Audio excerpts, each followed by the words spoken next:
Femmes d'ombre, femmes de lumière. Bonjour à vous qui nous écoutez, Florian Dai vous amène aujourd'hui à la rencontre de Xiaobi Kim. Bonjour à toutes et à tous et bienvenue dans ce nouvel épisode de Femmes d'ombre, femmes de lumière.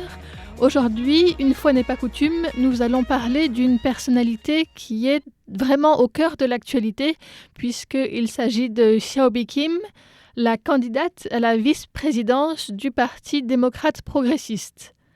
En effet, ce parti a annoncé le 20 novembre dernier la composition officielle du ticket présidentiel pour les élections qui auront lieu le 13 janvier prochain, avec donc le candidat à la présidence Lai Ching-te prenant comme colistière Xiaobi Kim pour le poste de vice-présidente. Née le 7 août 1971, Xiaobi Kim, 52 ans donc, était jusqu'alors représentante de Taïwan aux États-Unis et c'est la première femme à occuper ce poste. Elle possède une vaste expérience diplomatique, ayant été membre de la Commission de sécurité nationale, députée, vice-présidente de l'Alliance pour la liberté internationale, secrétaire générale de la Fédération libérale démocratique d'Asie et directrice du département international du DPP. De père taïwanais et de mère américaine, Xiaobi Kim est née au Japon et a grandi dans le sud de Taïwan, à Tainan, puis elle a suivi sa famille aux États-Unis à son entrée au lycée. Elle a continué ensuite avec des études supérieures à l'université Columbia en sciences politiques. Son nom mandarin est Xiao Mei-chin, mais elle a choisi comme nom anglais Bi Kim, qui reflète la prononciation en taïwanais de son nom. En effet, tant son père, qui est un pasteur taïwanais, que sa mère, une américaine qui a vécu 18 ans à Taïwan, parlent parfaitement le taïwanais. Xiaobi Kim parle donc couramment le mandarin, le taïwanais et l'anglais. En 1989, alors qu'elle arrivait à la fin de ses études au lycée aux États-Unis, a eu lieu le massacre de Tiananmen en Chine, et son père lui a alors expliqué qu'à Taïwan aussi, il y avait eu ce genre de grands massacres dans le passé, et lui a parlé du massacre du 28 février et de l'incident de Kaohsiung, au cours duquel certains de ses élèves avaient été emprisonnés et à qui il avait apporté son soutien en tant que pasteur. Elle ignorait cela, probablement pour la protéger, son père ne lui en avait pas parlé alors qu'ils étaient encore à Taïwan. En travaillant à la bibliothèque universitaire plus tard, elle a découvert des livres qui étaient censurés à Taïwan, notamment des exemplaires de la revue Formosa, dont les principaux auteurs et éditeurs étaient ceux qui ont été attaqués lors de l'incident de Kaohsiung, qui est aussi appelé l'incident de Meilidao ou l'incident du magazine Formosa. C'est une répression des manifestations en faveur de la démocratie qui a eu lieu à Kaohsiung le 10 décembre 1979, pendant la période de la loi martiale à Taïwan, alors que Xiaobi Kim allait à l'école primaire dans la ville voisine de Tainan. Xiaobi Kim s'intéresse donc à ces mouvements démocratiques qui ont lieu à Taïwan, et lorsqu'elle est en 3e année d'études universitaires, elle a spontanément écrit à Lu Xiaolian pour lui demander d'effectuer un stage qu'elle a obtenu donc dans son bureau. Lu Xiaolian est aussi nommée Annette Lu. C'est une ancienne victime de l'incident de Kaohsiung qui est avocate des droits humains et en particulier des droits des femmes et qui à ce moment-là était devenue députée pour le DPP. C'est donc le premier contact direct de Xiaobi Kim avec ce parti qu'est le DPP. Après avoir fini ses études, son premier travail a été celui de directrice exécutive du bureau de représentation du DPP aux États-Unis. La carrière politique de Xiaobi Kim à Taïwan a commencé lorsqu'elle est rentrée à Taïwan à l'âge de 26 ans et elle est devenue directement directrice du département des affaires internationales du parti, ce qui a fait d'elle la plus jeune dirigeante de ce parti. En l'an 2000, elle a servi en tant que traductrice au président Chen Shui-bian et conseillère au bureau présidentiel. Elle a également été élue députée pour Taipei en 2004 en intégrant alors la commission des affaires étrangères au Parlement. Xiaobi Kim a travaillé sur un certain nombre de questions, notamment les droits des femmes, les droits des étrangers à Taïwan et autres droits humains. Elle a soutenu la loi sur la nationalité afin de permettre aux personnes nées d'au moins un parent ayant la nationalité taïwanaise de revendiquer également cette nationalité quel que soit leur âge. Cette loi concerne donc des personnes qui, comme elle, sont nées à l'étranger d'un parent taïwanais. Elle a aussi proposé des amendements sur la loi sur l'immigration pour prévenir la discrimination et la violence domestique, ainsi que des amendements à la loi sur la protection des animaux et fait adopter la loi sur la prévention du harcèlement sexuel en 2005.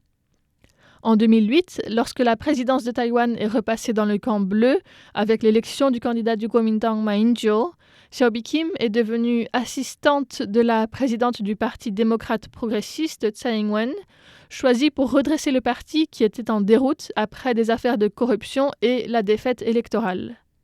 Les deux femmes sont restées proches tant dans leurs relations personnelles que dans leur politique, au contraire de Lai Ching-te qui a été opposée à Tsai lors des primaires du parti aux élections présidentielles précédentes par exemple, et qui ne bénéficie pas de l'ensemble des soutiens de Tsai Ing-wen. Ça explique en partie probablement le choix de Xiaobi Kim sur le ticket présidentiel de cette année, car elle est possiblement une des plus à même de rassembler avec Lai le soutien le plus large au sein du DPP. Mais pour en revenir à 2008, Tsai Ing-wen a donc envoyé Xiaobi Kim se présenter comme députée dans le comté de Hualien. Il faut savoir que ce comté est un bastion du Kuomintang.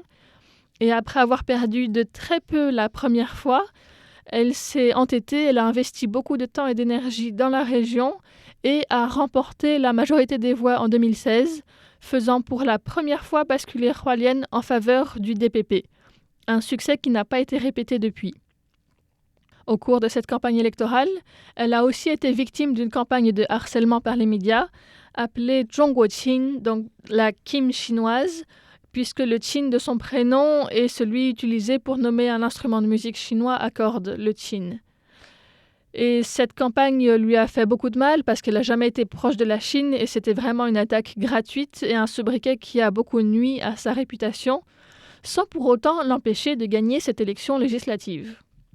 Pendant son mandat, elle a notamment œuvré pour l'amélioration des transports sur la côte est de l'île et a intégré la commission des transports au Parlement.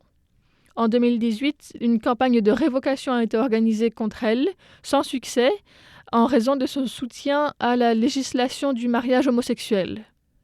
Xiaobi Kim a cependant été incapable de conserver son poste en 2020, un poste qu'elle a perdu au profit de Fu Kun-chi, un magnat local qui avait déjà occupé ce poste dans les années 2000 et puis fait de la prison entre-temps pour spéculation et évasion fiscale. Xiaobi Kim est alors retournée dans son domaine de prédilection qui est la politique internationale, d'abord à la Commission nationale de sécurité, puis au poste le plus important du système diplomatique, celui de représentante auprès des États-Unis, en juillet 2020. C'est un poste qu'elle a occupé jusqu'à tout récemment donc.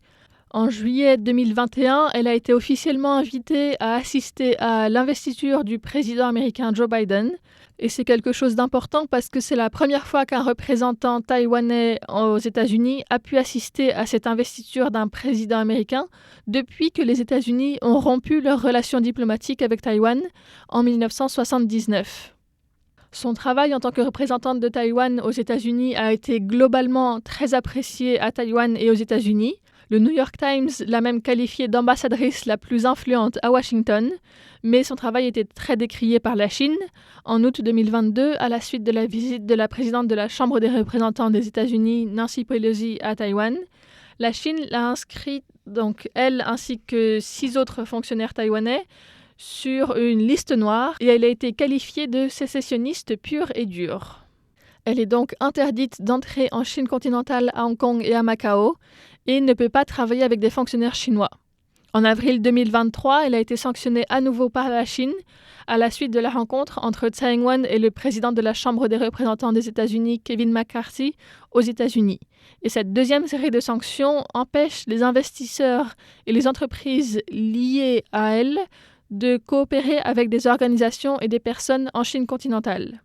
À l'approche des élections présidentielles de 2024, elle était présumée pour être la colistière de Lai Ching-te et elle a effectivement été nommée pour cela le 20 novembre de cette année.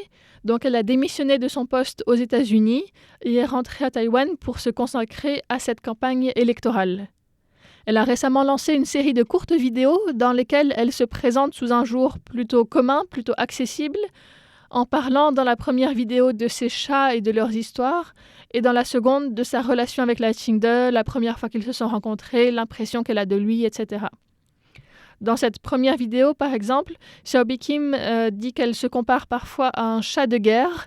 C'est un terme qui lui est venu lorsqu'elle était interrogée par des journalistes sur sa stratégie face aux diplomates chinois qui sont surnommés les loups de guerre. Et elle explique que les chats sont plus aimés que les loups, que les chats ont un très bon sens de l'équilibre et réussissent à passer dans des endroits très étroits, et puis qu'ils ont 9 vies. L'amour de Xiaobi Kim pour les chats l'a rapprochée de la présidente Tsai Ing-wen, qui a déjà pris soin d'un chat de Xiao en son absence. Et puis, lorsqu'en 2012, Xiao a recueilli un chaton après un typhon, elle a téléphoné à Tsai Ing-wen pour le lui proposer et Tsai Ing-wen a adopté ce chaton. Xiaobi Kim a donc plus de 25 ans d'expérience en politique, depuis le niveau le plus international jusqu'à un niveau très local et même rural dans le comté de Hualien. Que le DPP remporte cette élection présidentielle ou non, Xiaobi Kim est assurément une figure montante de la diplomatie taïwanaise qui continuera à faire parler d'elle.